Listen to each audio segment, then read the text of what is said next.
If you wanted conspiracy theories to flourish after the 9/11 attacks, here's what you'd do.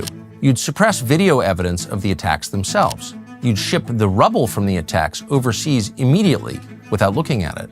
You'd call everyone who disputed the official narrative crazy or a criminal. You'd engage in a campaign of very obvious lies about the attacks. You'd do everything you could to prevent an actual investigation into what happened. You'd avoid any public trials. And when you captured and killed the perpetrator, you'd show no photos or video evidence of the raid that killed him, and then you'd dump his body into the middle of the ocean. Then you'd use the attack to justify the invasion of a completely unrelated country on behalf of a foreign power. In other words, you'd do exactly what the US government did in the wake of 9/11. It's possible that there are people who wanted conspiracy theories to thrive. The more far out, the better. The more time people spend wondering about directed energy weapons, the less time they focus on the obvious, the facts hiding in plain sight. And the main fact that they are ignoring is our government's central role in facilitating those attacks. We established this in episode 1 of this series, and the extreme levels of incompetence that made it possible for bin Laden from Kandahar, Afghanistan, to pull off the most sophisticated terror attacks in history. On the other hand, not all the wildest theories about 9/11 are crazy. Some of them raise legitimate questions about what happened.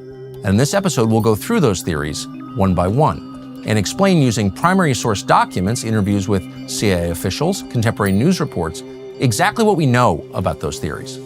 The North Tower of the World Trade Center collapsed at 10:28 a.m. on the morning of 9/11, and when it did, burning debris fell and damaged several of the buildings around it, including a building called World Trade Center Building Number 7. It was a 47-story steel frame high-rise located about a football field's length away on the other side of Vesey Street. Interestingly, there was a building between the North Tower and Building 7. That building did not collapse. The collapse of Building 7 is completely unaddressed in the 9/11 Commission report. 577 pages, but no explanation as to why Building 7 fell. And that provoked very obvious questions. People have been talking about it for the last 24 years. And if you watch some of these pieces, you can actually see them turning to dust before they hit the ground. A steel building doesn't fall into its own footprint because a plane hit another building a couple hundred yards away. I did not see a plane. They said the plane hit the first building, the second building just exploded. The circumstances around Building 7's collapse and the near total absence of an explanation for why it collapsed provoked, in the end, a Senate investigation.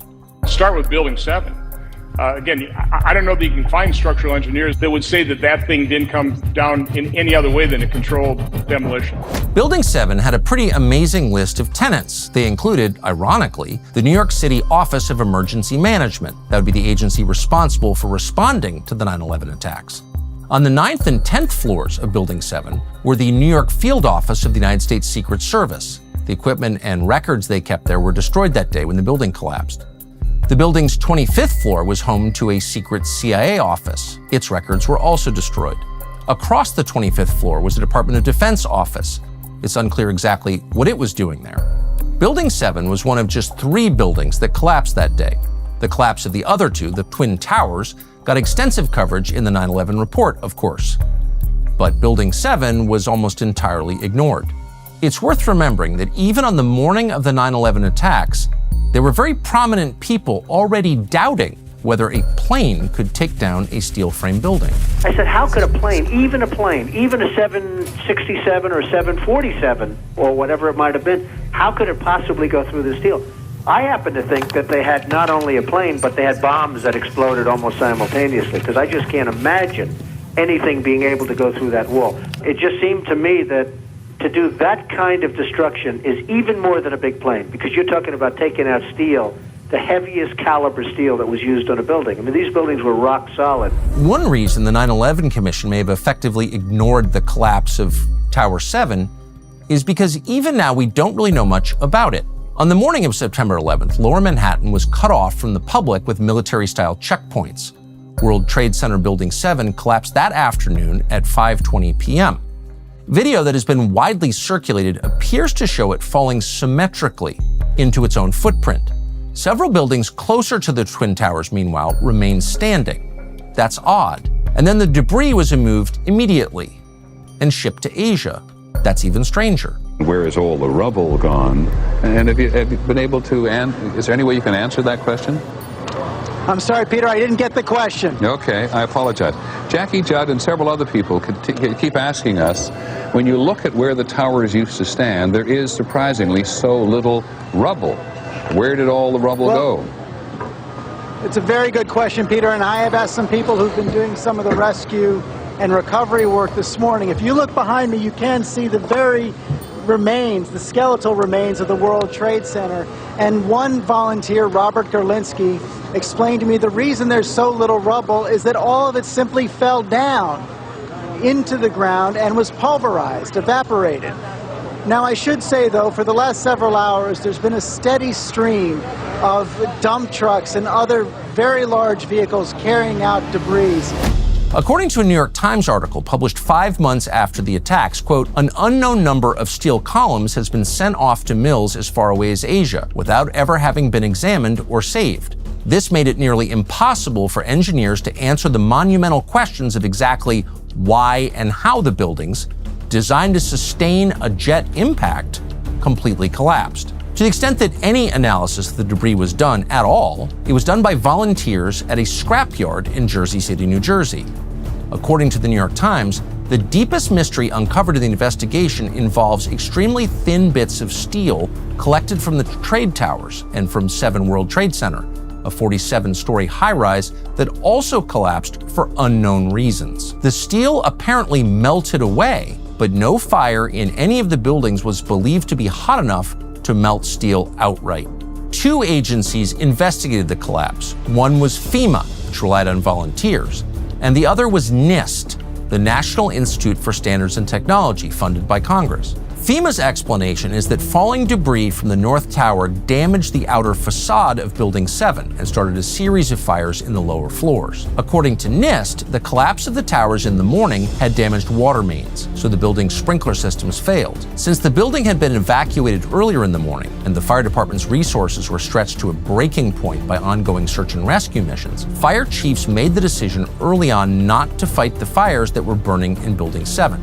According to the NIST report, thermal expansion of steel beams, not the complete melting of steel, caused the connections tying a crucial girder, girder 2001A, to column 79, and that joint failed. The girder walked 6¼ inches off its seat, and that precipitated what is known as a progressive collapse. That means that the collapse started in one area and then spread downward due to gravity through the rest of the building. That's the explanation. There are 2 questions that come to mind, and both are obvious. First, if there was just one failure point, then why does video evidence show the building coming down symmetrically, all at once, at freefall acceleration, in what more closely resembles what's called a global collapse, where all the supporting columns are severed simultaneously? The second question is, how have other steel frame buildings around the world, similar in design to that in Tower 7, fared during fires? In 1991, for example, the 38-story One Meridian Plaza in Philadelphia had an 8-floor fire that burned for 18 hours, and yet the building didn't collapse. In 1988, the 62-story First Interstate Bank building in Los Angeles had a massive fire that started on the 12th floor. There was no structural failure. In 2017, the 24-story Grenfell Tower in London burned for over 24 hours. And yet the internal steel withstood the fire. So why then did Building 7 collapse after just 7 hours of burning, in a way that no steel frame building anywhere in the world has ever collapsed? With the support of a group called Architects and Engineers for 9/11 Truth, Professor Leroy Hulsey of the University of Alaska at Fairbanks conducted an independent study whose findings were released in 2020. Professor Hulsey found that office fires of the kind in Building 7 on 9/11 could not have produced sufficient thermal expansion to cause the crucial girder to fail. It's impossible, he found. And more significantly, he and his team found that NIST's explanation does not account for what anyone can see on video, which is that the entire building came down all at once, not in a progressive collapse, but in a total collapse. Something else, therefore, must have triggered the downfall. There's only one thing that could have triggered a collapse like the one we saw on television, and that is a controlled demolition. That was his conclusion. Our ability to analyze the collapse is limited by the video that we have. We don't have footage of the south side of the building where the fires were, because the cameras there were likely destroyed or obstructed by the collapse of the Twin Towers. One issue with the controlled demolition hypothesis is that the widely circulated video of the building coming down is selectively edited. In fact, the building did not exactly collapse all at once. It came down in 2 stages. What you're seeing now is the full video of the collapse. It shows the penthouse collapsing first, and then very quickly, the rest of the building going. The unedited video leaves more questions than it answers. It calls into question the official NIST narrative, but it doesn't conclusively show a controlled demolition either. Because of how quickly authorities shipped the rubble overseas, we did not get a thorough investigation into the destruction. But one group of scientists did collect and test 4 samples of dust and debris collected by a Manhattan resident about 10 minutes after the collapse of the Second World Trade Center tower, 2 the next day, and a 4th about a week later. In 2009, they published the results of their study in the Open Chemical Physics Journal. In those samples, the scientists found distinctive red-gray chips full of highly energetic and thermitic material. In other words, they found traces of explosive compounds. To its credit, NIST's report did investigate multiple hypothetical blast scenarios, but found it would be impossible to carry out on any floor in the building without detection, and would have required removing or cutting columns with welding torches and placing wires for demolition. NIST found that window breakage patterns on visible floors was not at all like expected from a blast. NIST did not test residue from the attacks for thermite, but did note that thermite burns slowly relative to explosive materials and would require several minutes in contact with a massive steel section to heat it to a temperature that would result in substantial weakening. Additionally, they estimated that at least 0.13 pounds of thermite would be required to heat each pound of steel section to approximately 700 degrees Celsius, the temperature at which steel weakens substantially. Which means that if Building 7 were demolished using thermite, many thousands of pounds of thermite would need to have been placed inconspicuously ahead of time, remotely ignited and somehow held in direct contact with the surface of hundreds of massive structural components to weaken the building, making it an unlikely substance for achieving a controlled demolition. NIST also says that an explosion big enough to take down the building would have been considerably louder than any noises recorded around the time the building collapsed. Yet, eyewitness accounts say they did hear explosions inside the building. All this time, I'm hearing all type of explosions. All this time, I'm hearing explosions. We attempted to interview that witness. His name was Barry Jennings, but he died at the untimely age of 53 just 2 days before NIST released its report on Tower 7. The film director Spike Lee attempted to cover this story in an HBO docuseries entitled NYC Epicenter's 9/11 to 2021 and a half. In an interview with the New York Times, Lee said the amount of heat that it takes to make steel melt, that temperature is not reached. And then the juxtaposition of the way the Building 7 fell to the ground, when you put it next to other building collapses that were demolitions, it's like you're looking at the same thing.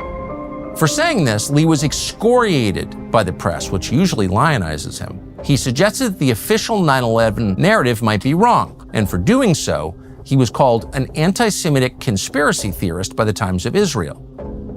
In the end, Lee re-edited his docuseries and removed portions that were skeptical of the official story of the collapse of Building 7. Where do you keep your most valuable possessions?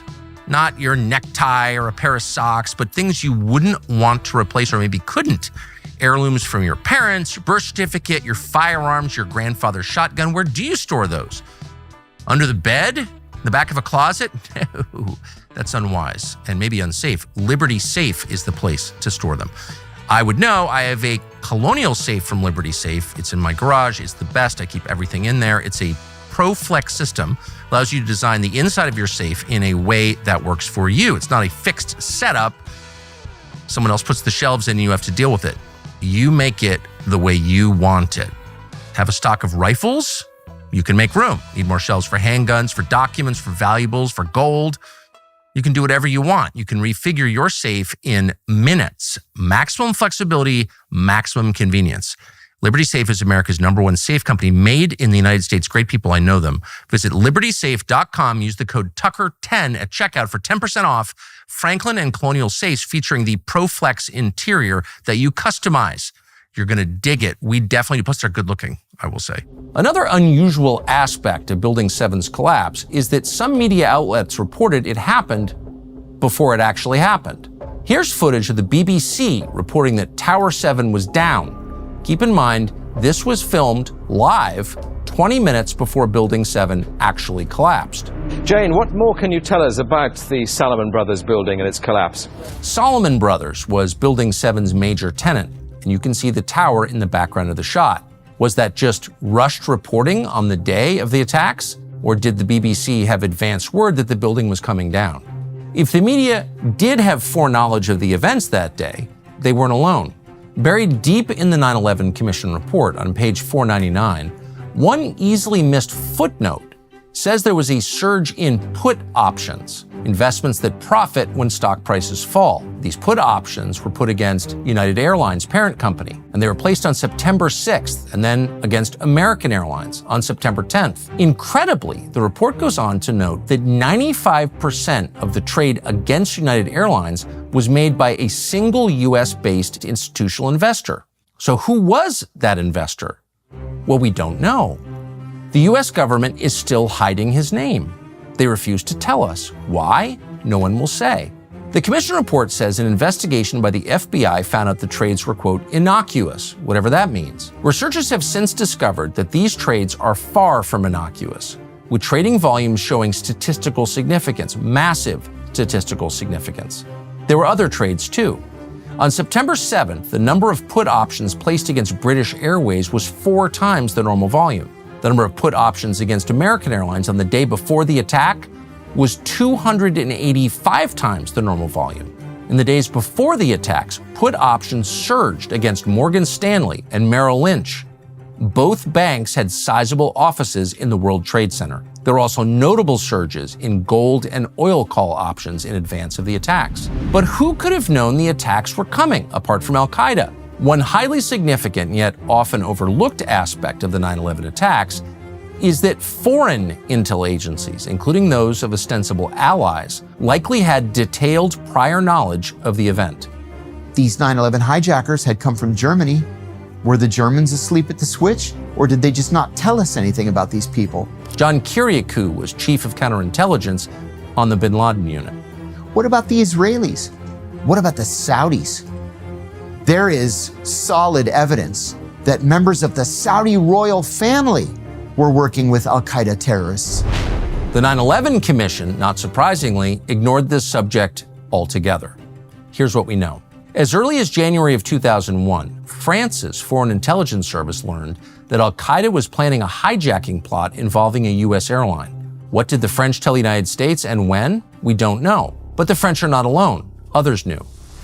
Well, there's no doubt that the Israelis and probably the British had better information than the people working against Osama bin Laden in the agency.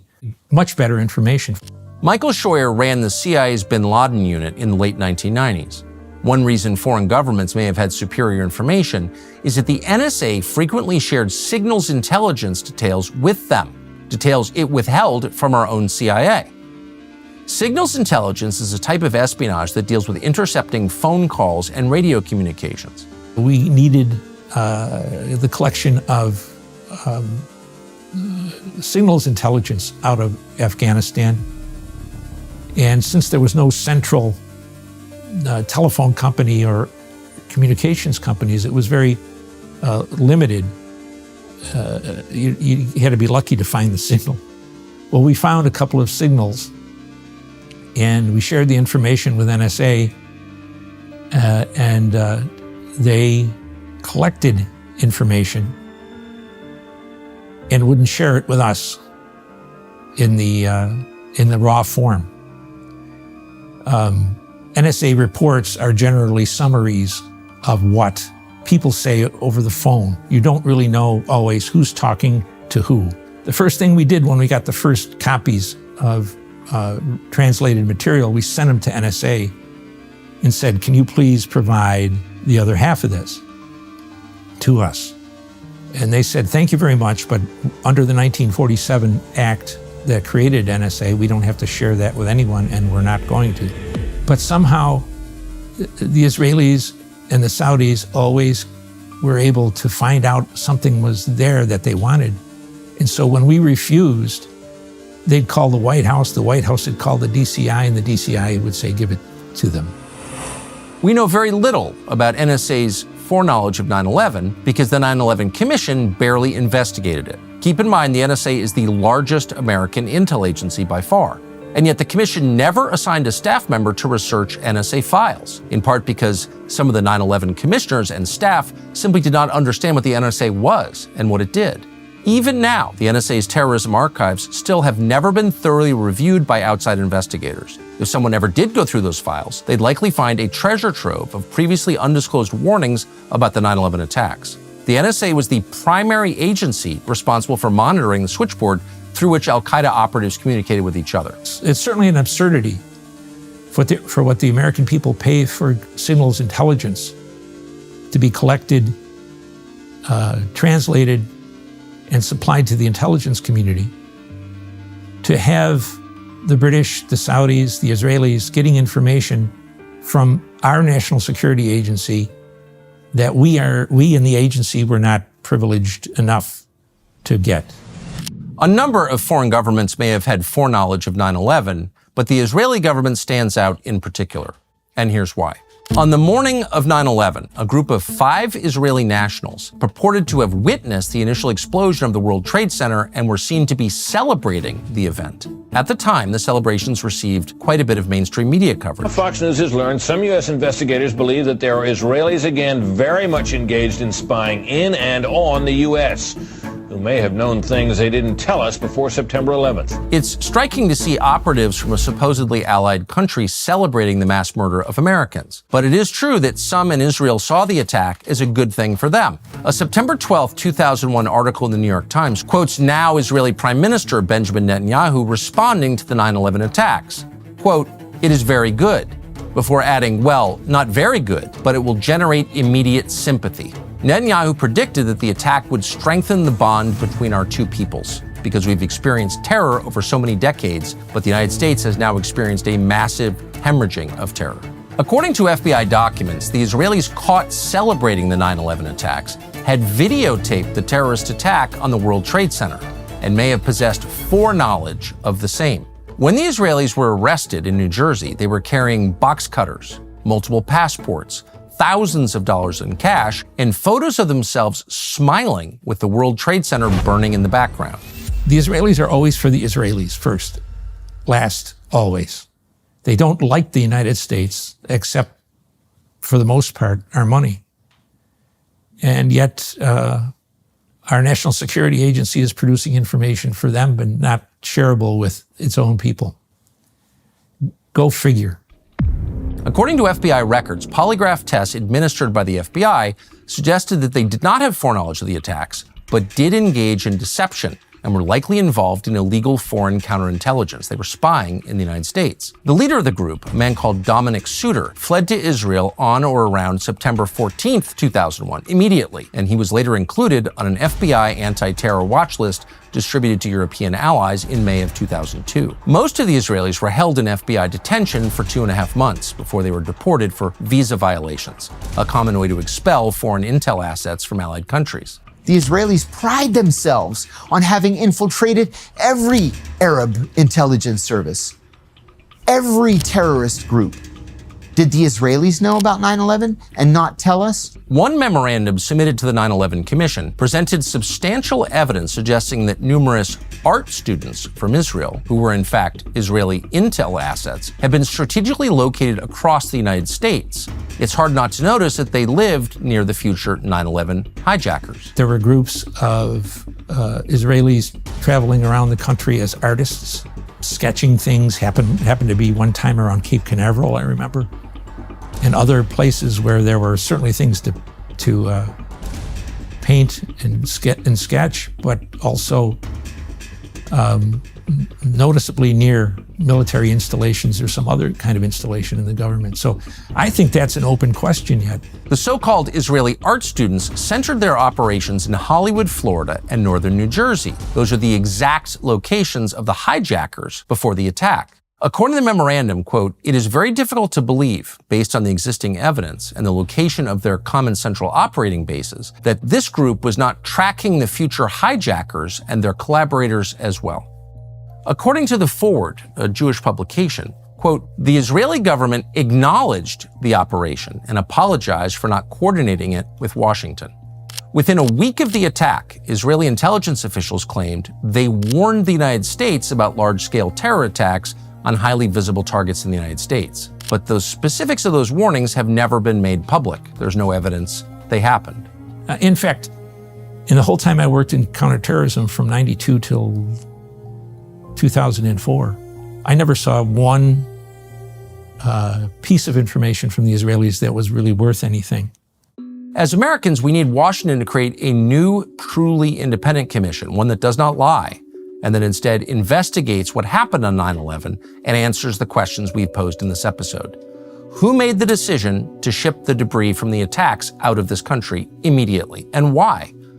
What was the role of the CIA office in Building 7? What signals intelligence did the NSA have in relation to the plot? And how much of it did they share with foreign governments? What did those foreign governments know and fail to tell the United States? The American public deserves answers immediately to those questions. These are all questions the 9/11 Commission itself ignored. Why did the FBI's most wanted poster for Osama bin Laden, updated in November of 2001, omit any mention of the 9/11 attacks? Why did it take the government 5 years to release footage of the Pentagon? And why were there only 2 publicly available videos of the Pentagon crash? The Pentagon was one of the most heavily secured and surveilled buildings on planet Earth. And yet, even now, more than 20 years later, there are only 2 videos. Why did U.S. forces abruptly bury Osama bin Laden at sea and never release any photograph of his body? How hard, by the way, would it be for amateur pilots with only basic aviation training and no experience flying jumbo jets to navigate to Lower Manhattan and crash into a building? The majority of hijackers were flagged for additional screening at the airport. How did they get on those watch lists? And why didn't security slow them down? Why wasn't there substantial wreckage of Flight 93 at its supposed crash site in Shankville, Pennsylvania? We were told the crash of that aircraft was so powerful that it vaporized the aircraft's hull, and yet the hijackers' passports were found intact at the site.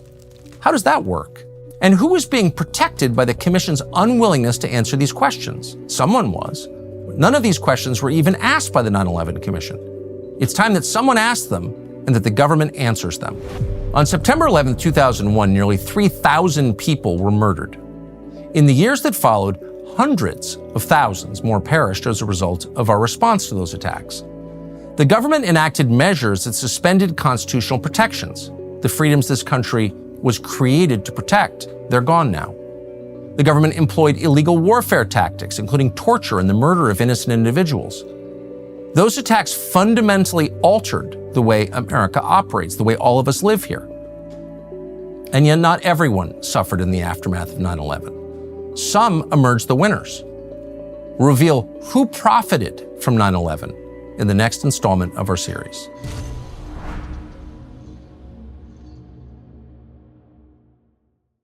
Thank you for watching the 9/11 Files. The next episode drops next week, or you can unlock the entire 5-part series right now, ad-free, by becoming a TCN member. Members also get access to the Watch Companion, a guide to the timeline, the key figures, the primary sources that we went to bring you this documentary. You can read along as you watch. Join us today at tuckercarlson.com for the whole series all at once to support our investigative work. We couldn't do any of this without our members. We're grateful for you, so thanks.